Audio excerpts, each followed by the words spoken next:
Hello everyone, welcome to Pinaka. आज third part में हम लोग देखेंगे थर्ड टॉपिक क्षेत्रीय राज्य पंजाब एवं मैसूर। तो चलिए क्विक रिवाइज करते हैं। पंजाब हमारा वेस्ट साइड में आता है इंडिया के मैप में, जो कि पाकिस्तान से सटा हुआ है और पहले पाकिस्तान भी हमारा पार्ट था। फिर मैसूर जो है वो आज के डेट का कर्नाटक है। तो पहले पैराग्राफ में हमारा पंजाब के बारे में दिया हुआ है, रंजीत सिंह के बारे में और सुकरचकिया मिसल के बारे में। सुकरचकिया मिसल जो होता है ग्रुप ऑफ पीपल होता है किसी पर्पस के लिए। तो इसमें रंजीत सिंह का जन्म जो है 13 नवंबर 1780 में सुकरचकिया मिसल का जो मुखिया थे महासिंह के घर पे हुआ था। महाराजा रंजीत सिंह और अंग्रेजों के बीच में 25 अप्रैल 1809 को अमृतसर की संधि हुई थी। अमृतसर की संधि का डेट दिया हुआ है 25 अप्रैल 1809। उसने 1800 रंजीत सिंह के बारे में है 1818 ईस्वी में मुल्तान, 1819 में कश्मीर, 1834 में पेशावर को जीत लिए थे। फिर है 1798 का बात है। 1798 में अफ़गानिस्तान के शासक थे जमान शाह ने पंजाब पर आक्रमण किया था और वापस जाते समय उनका जो तोप है वो चिनाब नदी में गिर गया था। तो रंजीत सिंह उनको निकलवा के वापस भिजवा दिए थे। इस वजह से जो वहाँ के राजा थे, शासक थे जमान शाह, वो सेवा के बदले लाहौर को अधिकार का अनुमति दे दिए थे। तो 1799 से ही रंजीत सिंह का वहाँ तत्काल लाहौर पे अधिकार हो गया था और उसको अपना राजनीतिक राजधानी बना लिए थे लाहौर को। और जमान शाह ने उन्हें राजा को उपाधि दिया था और लाहौर का सूबेदार भी मान लिया था। फिर 1805 का बात है। 1805 में अमृतसर को भंगी मिसल था, उससे छीन के अमृतसर को धार्मिक राजधानी बना दिया और राजनीतिक राजधानी लाहौर को बना दिया। फिर रंजीत सिंह एक योग्य शासक थे और उनका ये कहना था कि ईश्वर की इच्छा थी तो मैंने सभी धर्मों को एक निगाह से देखूं, इसलिए मेरी दूसरी आंखों की रोशनी ले ली।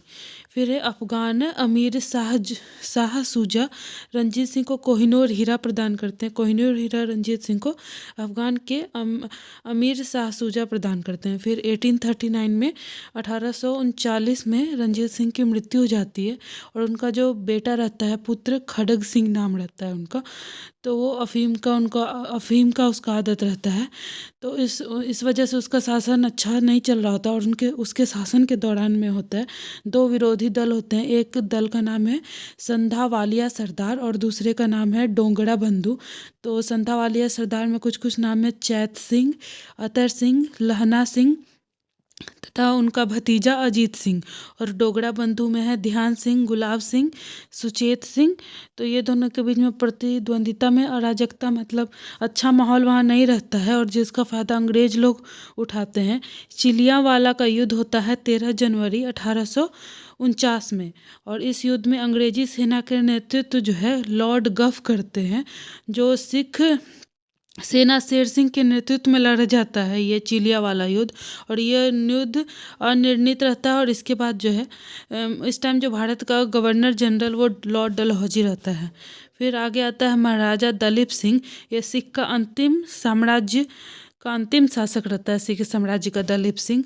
और दलीप सिंह का ये है कि 1843 से 1849 तक इसका शासन रहता है और दलीप सिंह सिख धर्म को छोड़ के बाद में ईसाई धर्म अपना लेता है। और इसमें है कि इसने रूस की यात्रा की। इसका निधन भी है कि पेरिस में हुआ था 1893 में। तो जो आंग्ल सिख युद्ध हुआ था, दलीप सिंह अंतिम साम्राज्य का शासक था। तो आंग्ल सिख युद्ध जो हुआ था, द्वितीय आंग्ल सिख युद्ध का डेट है 1849 है। तो इसमें दलीप सिंह अंग्रेजों से हार गया था और हारने के बाद अपना राज्य अंग्रेजों को देकर ब्रिटेन का पेंशन भोगी बन गया था। इसका समाधि भी इंग्लैंड में है, ब्रिटेन में। और पंजाब के ब्रिटिश सरकार को फिर विलय कर लिया गया। ब्रिटिश सरकार पंजाब को अपने आप में विलय कर ली। इसके बाद लॉर्ड डलहौजी 1849 में पंजाब पर शासन करने के लिए तीन लोगों का परिषद गठन करता है। तीनों लोग का परिषद मतलब तीनों लोग का नाम है, पहला है सर हेनरी, दूसरा है सर हेनरी लॉरेंस अध्यक्ष बनता है, फिर जॉन लॉरेंस है और तीसरा है चार्ल्स ग्रेनविले मानसेले। ये तीनों सदस्य रहते हैं। फिर मैसूर युद्ध आता है। ये पंजाब का इसके साथ स्टोरी ख़त्म होता है। अब हम लोग साउथ इंडिया में आते हैं। मैसूर कर्नाटक वाला जो रीजन है, तो मैसूर का 4 युद्ध होता है। जो पहला युद्ध है प्रथम आंग्ल मैसूर युद्ध 1767 से 69 तक होता है, 2 साल का। इस टाइम हैदर अली वहाँ के शासक रहते हैं। तो हैदर अली अंग्रेज़ के साथ लड़ते हैं और इसमें हैदर अली जीतते हैं और अंग्रेज़ लोग हारते हैं। तो इस टाइम जो गवर्नर था वहाँ का वेरेलस्ट था और युद्ध 4 अप्रैल 1769 को समाप्त हुआ था। जो संधि हुआ था ट्रीटी, उसको मद्रास का ट्रीटी या मद्रास का संधि बोलते हैं। फिर क्या था कि हारने के बाद अंग्रेज लोग वापस से युद्ध करता है और द्वितीय आंग्ल मैसूर युद्ध होता है जो 4 साल के लिए चलता है, 1780 से 1784 तक। और इसके दौरान क्या होता है, इसके दौरान होता है हैदर अली मराठा के साथ मिलकर अंग्रेज के विरुद्ध मोर्चा बनाता है। फिर जुलाई 1780 में हैदर अली कर्नाटक पर आक्रमण कर देता है और उस टाइम कर्नल बेली के अधीन अंग्रेजी सेना को हराकर अरकाट पर अधिकार कर लेता है। दूसरी दौरान में होता है कि टीपू सुल्तान जो होता है, टीपू सुल्तान इसका बेटा होता है, तो टीपू हेक्टर मुनरो की सेना को पोल्लीलूर नामक स्थान पर हराता है और 1781 में 1 साल बाद ही द्वितीय आंग्ल युद्ध के टाइम में हैदर अली का सामना अंग्रेज जनरल आयरकुट से होता है और यहाँ पे पोर्टो नोवो 1 जुलाई 1781 पोलीलूर तथा सेलिंगुर में हैदर अली को परास्त कर देता है। परास्त मतलब यहाँ पे हैदर अली की मृत्यु हो जाती है। दिसंबर 1882 से हैदर अली की मृत्यु के बाद टीपू सुल्तान जो है अंग्रेज के विरुद्ध संघर्ष जारी रखता है और अंततः इसका जो द्वितीय आंग्ल मैसूर युद्ध होता है, इसका जो ट्रीटी होता है, इस संधि को मंगलोर की संधि बोलते हैं, जो 1784 में होता है। फिर द्वितीय आंग्ल मैसूर युद्ध के समापन के बाद जो टीपू सुल्तान है श्रीरंगपट्टनम को अपना राजधानी बना लेता है और जैकोबिन क्लब का स्थापना करता है। इसमें क्या है, जैकोबिन क्लब में वो लोग फ्रांस को सपोर्ट करते हैं क्योंकि फ्रांस भी यूरोपियन रहते हैं और अंग्रेज भी यूरोपियन रहते हैं, तो टीपू सुल्तान फ्रांस को सपोर्ट करते हैं और इनका जो कांटेक्ट रहता है वो दूसरे देश से भी रहता है वहाँ का टेक्निक्स और कला सीखने के लिए। और ये जैकोबिन क्लब का टीपू सुल्तान सदस्य भी रहते हैं। फिर अपने राजधानी में फ्रांस और मैसूर के मैत्री प्रतीक को स्वतंत्रता के लिए एक वृक्ष रोपते हैं, एक पेड़ लगाते हैं। और फिर टीपू सुल्तान के समकालीन जो विदेशी राज्य रहते हैं, इसमें कुछ नाम है, जैसे ईरान हो गया, कस्तूनतुनिया जो आज की डेट में इस्तांबुल है, फिर अफ़गानिस्तान और फ्रांस, ये सब में अपना दूत मंडल भेज के वहाँ का आधुनिक रीति दूतावास स्थापित करते हैं और आधुनिक रीति नीति जो युद्ध पॉलिसी होता है वो सब भी सीखते हैं। इसके बाद 84 के बाद तृतीय जो थर्ड एंग्लो मैसूर युद्ध होता है वो 1790 से 92 तक होता है, 2 साल के लिए। और इसका जो ट्रीटी होता है उसको श्रीरंगपट्टनम की संधि बोलते हैं, श्रीरंगपट्टनम की ट्रीटी ऑफ श्रीरंगपट्टनम, जो कि मार्च 1792 में होता है। इस संधि में अंग्रेज़ों की ओर से कॉर्नवालिस और मैसूर से टीपू सुल्तान थे। और फिर फोर्थ आंग्ल मैसूर युद्ध जो होता है वो 1799 में होता है। इस दौरान जो है अंग्रेज़ों से लड़ते लड़ते टीपू सुल्तान मारा जाता है। इसका कुल सदस्य जो टीपू सुल्तान के फैमिली में या जो महल में थे वो लोग वेल्लोर के जेल में कैद हो जाते हैं। और इस युद्ध के समय सेना को वेलेजली और स्टुअर्ट नेतृत्व करता है, वेलेजली और स्टुअर्ट। और इसके बाद क्या होता है कि युद्ध के बाद अंग्रेजों मैसूर की गद्दी को पुनः आड्यार वंश है, आड्यार वंश के बालक श्री कृष्ण राज को बिठा देता है, क्योंकि टोटल एरिया अंग्रेज लोग अपने अंदर कैप्चर करने के बाद खुद नहीं शासन करते हैं, वहाँ का एक राजा रखते हैं, हर जगह का अपने द्वारा बिठाया हुआ एक राजा रखते हैं, क्योंकि प्रजा को कनेक्ट करने के लिए एक उनके भाषा बोलने वाला, उनका लैंग्वेज समझने वाला, उनको कंट्रोल करने वाला चाहिए। और इनडायरेक्ट वे में आप अंग्रेज़ को ब्लेम नहीं कर सकते हैं, आप कुछ भी गलत हो रहा है तो आप अपने राजा को ब्लेम करेंगे, ये उनकी पॉलिसी थी। तो वहाँ पे एक अड्यार वंश का एक राजा रख देता है, एक बालक रहता है कृष्णराज, उसको बैठा देता है तथा कनारा, कोयम्बटूर और श्रीरंगपट्टनम को अपने राज्य में मिला लेता है। फिर है नेक्स्ट जो है ये यूपी का एरिया है, बेगम समरू के बारे में 1750 से 1836 का है। तो एक अति प्रसिद्ध चर्च का निर्माण करती है बेगम समरू, मेरठ के निकट में। मेरठ यूपी में है, तो मेरठ के निकट सरधना में कराई थी चर्च का निर्माण। फिर बेगम समरू के पति एक यूरोपीय वाल्टर रेनहार्ट सांबड़े थे, जिन्होंने कई रियासतों को सैन्य सेवाएं प्रदान की थी। सांबड़े को बंगाल का नवाब नजब खां ने सहारनपुर के रूहेला सरदार जफ्त खां को हराने में प्रमुख भूमिका के कारण सरधना की जागीर प्रदान की थी। अपने पति की मृत्यु के पश्चात बेगम समरू सरधना की शासिका बनी थी।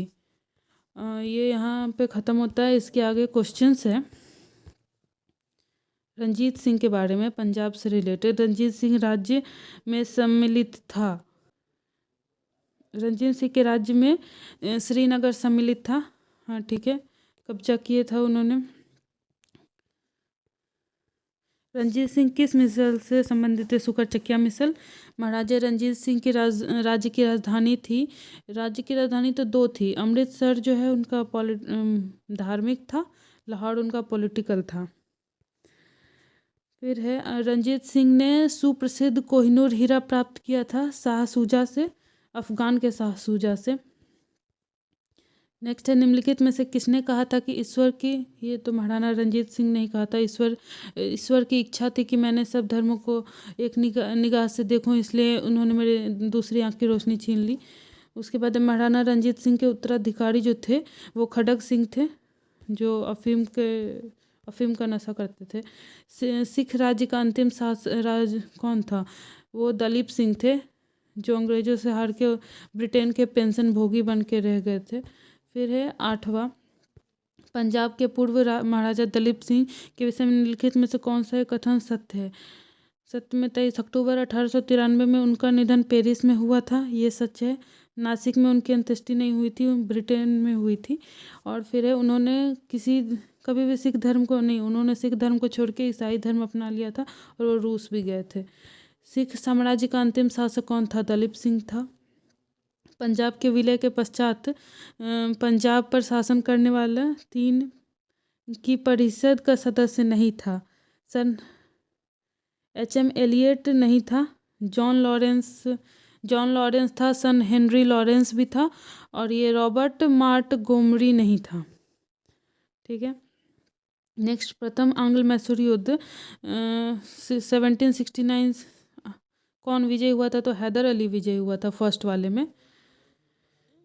ब्रिटिश जनरल जिसने हैदर अली को पोर्टो नोवो के युद्ध में हराया था, तो वो सर आयर कूट था, जिसने ब्रिटिश जनरल को हराया था, आयर कूट। फिर टीपू सुल्तान अपनी राजधानी श्रीरंगपट्टनम में बनाता है।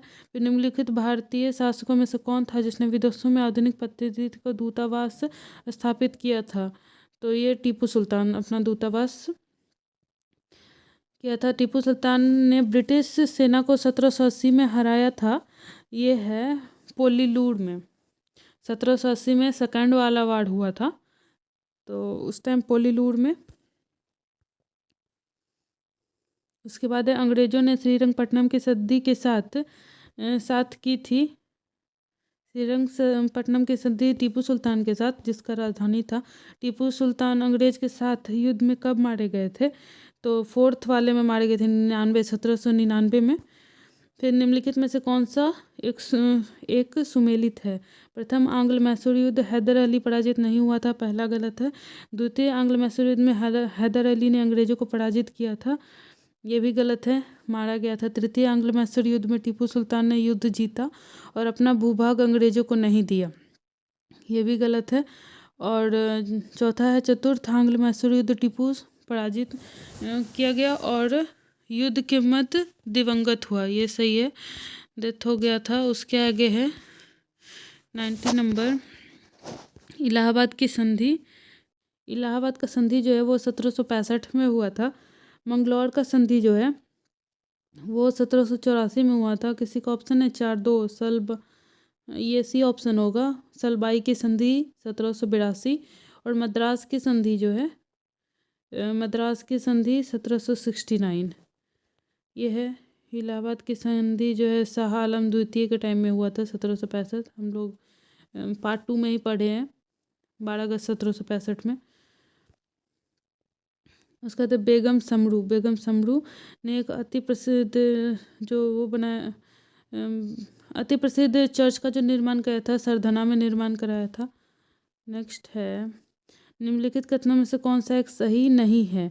अली मर्दान खान ने बंगाल में राजस्व कृषि पद्धति आरंभ की। राजस्व, ये गलत है, पहला ही गलत है। महाराजा रंजीत सिंह ने लाहौर में तोपों को निर्माण के लिए आधुनिक ढलाई खाने स्थापित किए। ठीक है। उसके बाद है, आमेर में सवाई जयसिंह ने यूक्लिड में रेखा गणित के तत्वों के संस्कृत अनुवाद किया। ये डिस्क्रिप्शन में तो नहीं है पर ये सही है। मैसूर में टीपू सुल्तान श्रृंगेरी मंदिर में देवी शारदा की मूर्ति का निर्माण कराया था, ये भी सही है। श्रृंगेरी मंदिर में देवी शारदा का मूर्ति का निर्माण किया था, ये सही बात है। और ए ऑप्शन जो है अली मर्दान खान, उससे पहले राजस्व कृषि का पद्धति का आरंभ हुआ था। इसमें है आगे, टीपू सुल्तान के बारे में कुछ और भी है कि टीपू सुल्तान को बहुत सारा लैंग्वेज में पढ़ने का बहुत शौक़ था। वो साइंस में जो न्यूक्लियर जो एजुकेशन होता है वो सब के बारे में भी बहुत इंटरेस्ट लेते थे, और उनके दरबार में बहुत सारे लोग साइंटिस्ट लोग भी बैठते थे जो दूसरे दूसरे देश से आते थे, और वो तो दूतावास अपने दूसरे देश में भेजता ही था। नेक्स्ट है 22 में, निम्नलिखित कथनों पर से विचार कीजिए। पानीपत के तृतीय जो लड़ाई हुई थी, अहमद शाह अब्दाली ने इब्राहिम लोदी को पराजित किया था।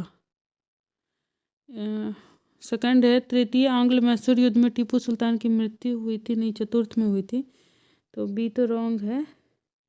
ये है, प्लासी के युद्ध में सिराजुद्दौला की पराजय के लिए मीर जाफर ने अंग्रेजों से मिलकर षड्यंत्र रचा था, ये सही है। उसका मौसेरा भाई था, और इसका बी ऑप्शन होगा, लास्ट वाला सही है। तो यहाँ से हम लोग नेक्स्ट करेंगे गवर्नर और गवर्नर जनरल वाइसराय। आज के लिए thank you. Subscribe and share. Have a nice day.